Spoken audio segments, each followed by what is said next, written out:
Biz her yıl özellikle trafik kazalarından insan kaybı yaşıyoruz.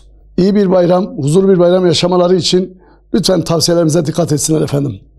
Yorgun, argın, uykusuz bir şekilde yola çıkmamaları gerekir. Yola çıkan arkadaşlarımız özellikle bir gün öncesinden uykularını tam almış olmaları gerekir.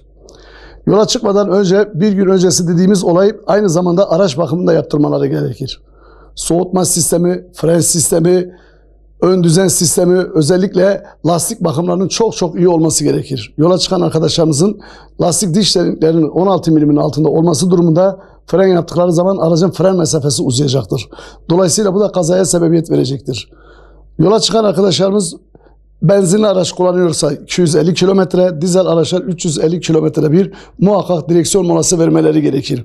Bu verilen direksiyon molasının asıl sebebi araçlarımızın ısınan sistemleri var. Özellikle yağlama sisteminde yağ aşırı derecede ısındığı zaman, hele de bir de araçta yağ kaçağı olduğu zaman araçta yanmalara sebebiyet vermektedir. Arka arkaya iki otobüs otogara, İstanbul otogara girerken yandılar. Bunların sebebi neydi? Hiç aracı soğutmadan müşteri götürüp getirmeleri.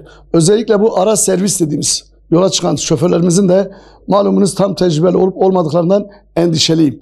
Onun için buna da dikkat çekmek istiyorum. Özellikle trafik kontrolü yapan arkadaşlarımızın bu konu üzerinde hassasiyetle durmalarını istiyorum. Uzun tecrübesi olmayan şoförlerimizin yola çıkmamaları gerekir. Bir diğer önemli husus, yola çıkan arkadaşlarımızın trafik sigortasının, araç muayenelerinin, ilk yardım çantalarının, araç arızalandığı zaman işaret dediğimiz trafik setinin olması gerekmektedir.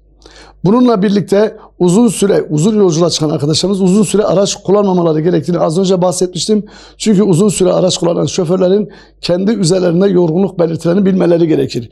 Yorgunluk belirtileri sonucunda uyku apnesi dediğimiz olay ve hadiseler de meydana gelmektedir. Gözler açık ama maalesef uyur halde araç kullandıkları için kazaya sebebiyet çıkarmaktadırlar. Şimdi kendi aracıyla yola çıkan arkadaşlarımızın özellikle aileleriyle beraber yola çıktıkları için sık direksiyon molası vermelerinden tarafım.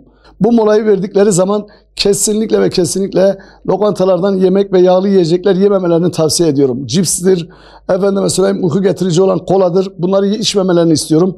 Çünkü bunlar yorgunlukla birlikte uyku hali de meydana getirmektedir. Bir diğer önemli husus, otobüs şoförlerimizin de buna riayet etmeleri gerekir.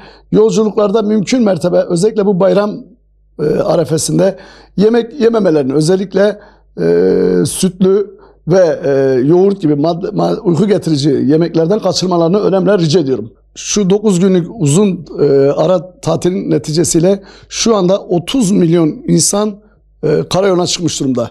30 milyon insanın yola çıkması demek, gideceğiniz mesafenin en az 2 kat artması demektir. Bu da sürücüler üzerinde stres ve yorgunluk yaratmaktadır. Özellikle yolcularımızın buna riayet etmeleri gerekir, sabırlı olmaları gerekir. Bu kızgınlık ve öfke halinin kontrol altına almaları gerekir. Çünkü biz trafik adabı ve muaşeret vergi kuralları içerisinden bunu özellikle dile getiriyoruz. Sabırlı sürücü, dikkatli sürücü ailesini en kısa sürede değil, en makul, en güzel bir şekilde yerine ulaştıran sürücüdür.